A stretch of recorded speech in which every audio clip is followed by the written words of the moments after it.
then, football's officially back tomorrow, which means that we can actually start looking at a preview, and it's the first preview of the Erik Ten Hag era, which means I have no idea where to start with starting 11 sort of stuff.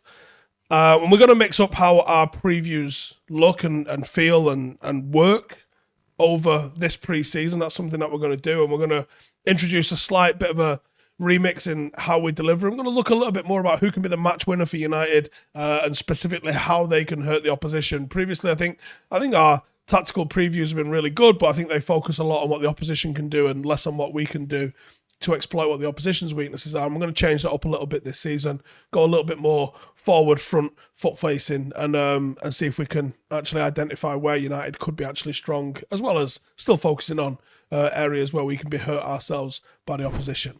So, pre-season or not, it's Liverpool. It's a big game. If I'm Jurgen Klopp at the moment, and it's not often I try and think of myself as Jurgen Klopp, I'm thinking derail this revolution at United today.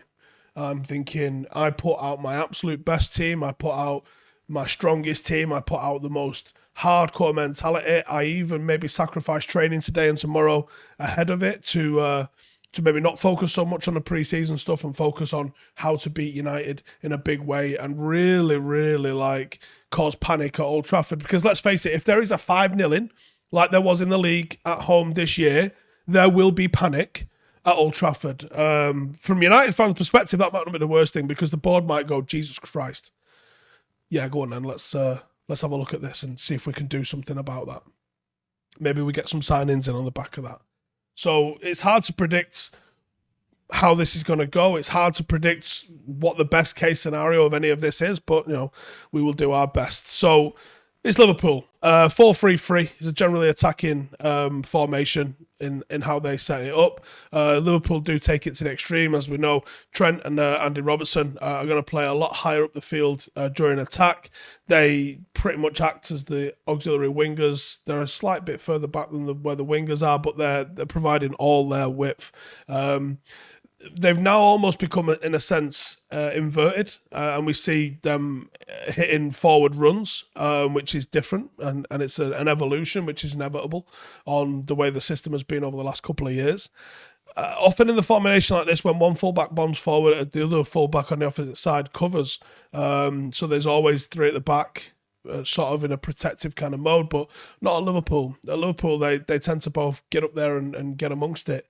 When the fullbacks provide width, that allows the striker to drop into midfield to help overload that area. That's why it's been a false nine. That's why Firmino was so well liked by Liverpool fans, despite not having the greatest goal scoring record, because he helps provide space, movement, and someone that you've got to really pay attention to. We all know that the two goal scorers have typically been their right and left winger, and him coming into that space often has allowed midfielders to push on, but also allows them to provide a real stable platform for the rotations that are happening ahead of them and just keep a real consistent kind of shape. Liverpool are vulnerable on the counter because of how high they hold the ball. But because of the way that their midfield is shaped, I think they're less vulnerable than the likes of Manchester City on the counter. Manchester City seem to get done a lot more on the counter than Liverpool. It is the weakness of playing in the opposition half. You can always have a fast team, can always get in behind you.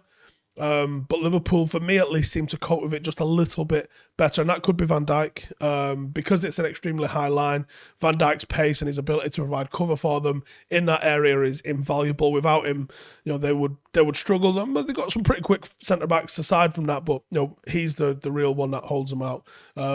They often catch teams offside, which is hella risky, but they do manage to do that. Very, very risky. But they back themselves, and they've managed to... when they have managed to have teams that get in behind and hurt them on a counter, because they counter press hard in the central sort of areas when they lose the ball, when they have committed men to that, if the team does manage to get in behind or over the top onto someone with a little bit of pace, that can invariably hurt them. If you bypass that initial press, you can find yourself in acres of space. Like I said, it is the weakness, but Liverpool probably cope with it the best out of the City and Liverpool sort of ways of lining this sort of formation up. Predicting 11 then, I think it'll be as strong as it could be, to be honest with you. So I'm going to go with Alisson, Trent, Matip, Van Dijk, Robertson, Henderson, Thiago, Keita, Jota, Firmino, Salah. That's what I think it'd probably be. It's pre-season though. This could be miles off, and even my United 11's very likely to be miles off, I imagine. One to watch with that new contract smell, Mo Salah. Joint top scorer in the Premier League last year, got a brand new contract, recommitted his future to the club, unbelievably low centre of gravity, close control dribbling is second to none, deadly finishing, loves to shoot often as well, really intelligent movement, absolutely lightning quick. He's a constant threat in behind, and he's also a constant threat once he gets into the box. Goes down easily, but sometimes it's a foul when he goes down as well. So he's going to draw fouls in the area. His movement and the speed at which he moves the ball creates problems for defenses, and that can create problems for your defense. I'm going to look at United 11. This is the first 11, obviously, that we're going to be doing of the Ten Hag era. And I think we've got to make a lot of assumptions here. We've got to make a lot of guesses here. And you got to look at the players that have probably been there from the whole of pre-season, probably going to feature the most. And I think it's going to be a disappointing 11. We'd like it to be a lot more exciting than this, maybe give some more youngsters an opportunity, but in all honesty, I think he's going to go with tried and tested. Unfortunately, the tried and tested lost to Liverpool extremely badly last season, and that doesn't give me a lot of confidence going into this game. I think it'll be De Gea in net. We might have signed Malacia. I think the back four is going to look like Dalot, Lindelof, Maguire, Shaw. I think in midfield it'll be McTominay. I think Donny van de Beek will get an opportunity. I'd love to sit here and say Garner. I'd love to say McTominay and Garner, just so we can start to see something different to what we saw last year. But the personnel's just not there. I think Malacia will probably get 45, but I think he'll start with Shaw. In his head, I think he'll think Shaw is a safer bet, even though that's debatable. I think Bruno in the 10. And Sancho, Marshall, Rashford up front. You got to hope that there's some new tactics. You got to hope that there's some new patterns. You got to hope that there's some new ways that you're going to see United approach this game. I just don't have the confidence that in a week that's the case. I think we're in for a fucking rough ride, in all honesty. Match winner. This is probably going to be controversial to some of you, but this is what I believe. I think if Marcus is going to revitalise his career, it starts today. It starts against Liverpool. He's got to come out the blocks absolutely firing. He's got to be white hot. He's got to be absolute embodiment of intensity. A motivated and prime Marcus Rashford could really hurt Liverpool. We've seen it time and time again. He's turned up against them countless times. He's scored against them countless times. He's a danger in this sort of game, pre-season or not. He needs to treat this like it's the biggest game of his career, because if he's disappointed on pre-season, the fans will be on his back, and there'll be a lot of talk that he's never going to do anything, and that's not going to do his confidence any good. For his own good, he needs to fly out of the blocks in this one and absolutely have it. There was instances where he almost got behind against them last season, just didn't have the composure and the sharpness, and as we know, to make anything of the opportunities that he did have. I think, hopefully he's had a rest, he's had a mental break. If he's confident up for it and firing, he's the quickest forward that we have. Liverpool play at a high line. The hope that you've got is that you're finding Marcus in space and he's got the composure to be able to stick it in the back of the net, because I think that's how you're going to do him. Marcus is going to have a big role to play in this team. How do we beat them? Man, looking at the fixtures last season, how do you beat them? You're not gonna is probably the answer, but ultimately we've got to look at how you might be able to beat them, and we haven't got any evidence yet of what a Ten Hag United side looks like, so there's a lot of guesswork involved in this one. But here's a couple of facts. Last season, we were uninspiring. We were flat. We rolled over. We didn't match their intensity. We didn't match their effort. It was nothing to do with talent. It was attitude. And I think with our defensive frailties, the juggernaut offensive like Liverpool are, the only way to beat this side is to go toe-to-toe with them, almost make it a bit of a basketball game, because I do not believe we have the ability to shut Liverpool out. I think we have to say, we're going to concede, but you better believe we're going to score. We are not capable of being a team that can defensively close out others. We make too many mistakes defensively. We are too naive at times defensively. I think you have to just make it a shootout. You have to flood forward when you get the opportunity, and you have to cause them problems. I don't think United have got the defensive discipline to even attempt sitting back against them. You've got to be brave to do this. I'm going to find out a lot about Ten Hag in the next 24 hours. Pace and speed up top is going to be the biggest thing, and that's just not people running.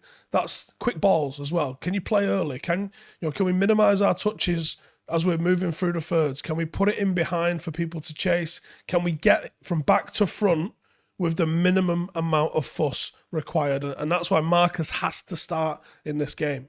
And it's a big opportunity for him to really start this season with a bang against Liverpool of all teams. People will believe in you if you can put in the performance we know is inside you in this game. You're going to have to show some resilience and weather the inevitable storm that's coming. We need David De Gea to step up because he will have some trade in Bangkok tomorrow. They start every game at 1,000,000 miles an hour. That's what they do. They love to get early goals, and they almost overwhelm you the way they come out of the gate. Once you get past that initial surge, they do go into a bit of a lull. They slow down. They get their breath back a little bit. That's when they're most vulnerable. So if you can weather that initial storm and then start to hit them with blistering counters ourselves when they start to get a bit sloppier and turn possession over, you can make something happen. But you got to weather that initial storm. Hit them when they're sleeping, because second half, later in the game, that second wind hits them and then they're an absolute nightmare again. But don't fear them. It's pre-season. You're allowed to make mistakes in pre-season. I don't want to see United go into this with an ultra-defensive kind of mindset. I want to go, let's find where we're frail, but find where we're strong. Find where we can compete in this sort of match. Find where we can hurt teams in these sorts of things. The top 5 mini-league, top 6 mini-league is going to be a massive indicator of where the title is going to end up. United will not be ending up with it. But if we can improve our league position and become someone that's a bit of a nightmare to play against in that top 6 mini league, then this 3 to 5 year project that we're about to embark on tomorrow starts to look a little clearer, doesn't it? We can't just get nilled in that and swept aside the way we have been recently.